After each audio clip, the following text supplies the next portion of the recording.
स्वागत है हमारे लखनऊ मंच न्यूज 24/7 हिंदी समाचार पत्र एवं न्यूज चैनल में।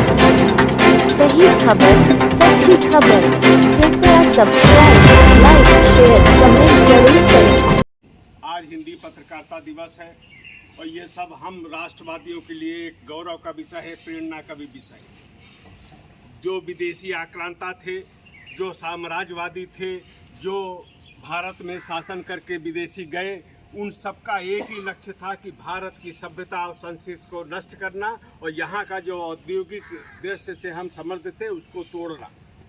ब्रिटिश सत्ता ने तो बहुत ही सुनियोजित ढंग से हमारी शिक्षा नीति को ऐसा बना दिया जिसमें हम मानसिक रूप से पूरी तरह ब्रिटेन के गुलाम बन जाए।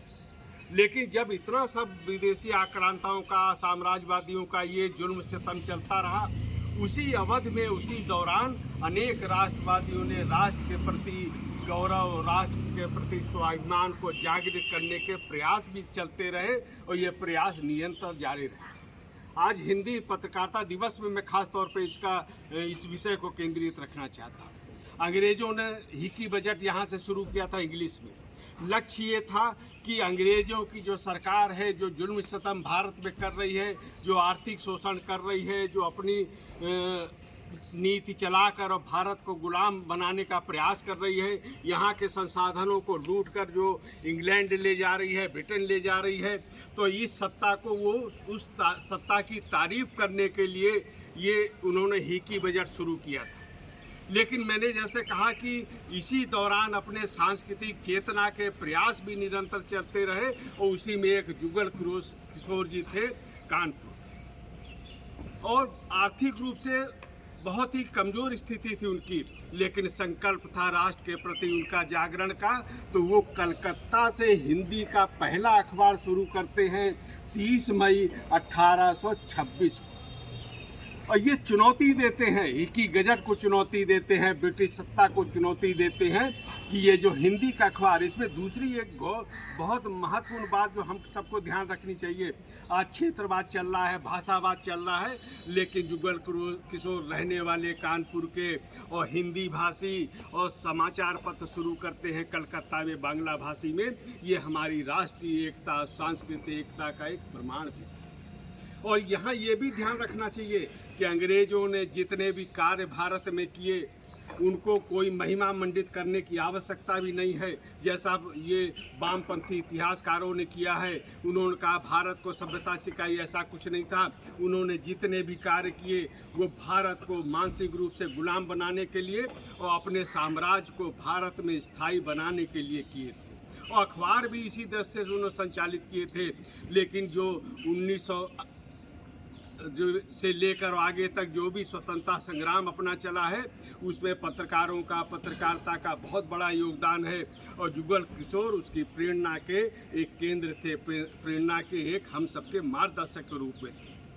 और आगे आप देखते हैं, जब स्वतंत्रता संग्राम अपना चलता है तो जुगल किशोर ने एक जो संदेश दिया, उदंड मार्तंड उनका अखबार का नाम था। नारद जयंती थी उस दिन, 1826 के दिन।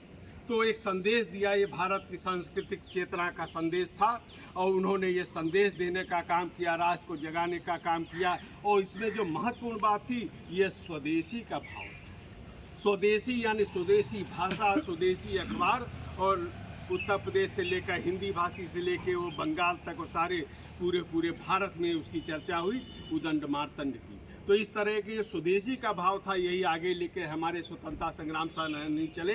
और मैं ये भी कहना चाहूँगा कि जितने भी हमारे महान स्वतंत्रता संग्राम सेनानी थे और किसी न किसी रूप में वो लेखन से, पत्रकारिता से जुड़े हुए लोग थे। और आज इस पत्रकारिता दिवस में हमको एक संकल्प लेने की ज़रूरत है, एक आत्मचिंतन करने की आवश्यकता है कि आज भी जो वामपंथी विचारधारा है वो नैरेटिव गढ़ते हैं। आज भी हमारी संस्कृति पे खतरा भय, वो चाहे प्रसार माध्यमों से हो, चाहे फिल्मों से हो, ये हमारी संस्कृति पे प्रहार किया जा रहा है और इससे हमको सावधान रहने की ज़रूरत है। पिछले दिनों चीन का उदाहरण सामने आया, वहाँ से प्रेरणा लेके यहाँ कई पत्रकार एक तरह का एजेंडा चला रहे थे, अमेरिका से प्रेरणा लेके एजेंडा चला रहे थे।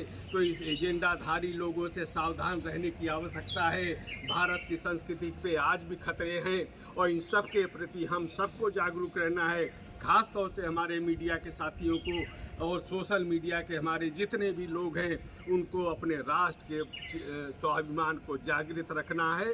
और ये जो प्रयास चल रहे हैं, नैरेटिव चल रहे हैं एजेंडाधारियों के, वामपंथियों को, इनका निवारण भी करना है, इनका जवाब भी देना है।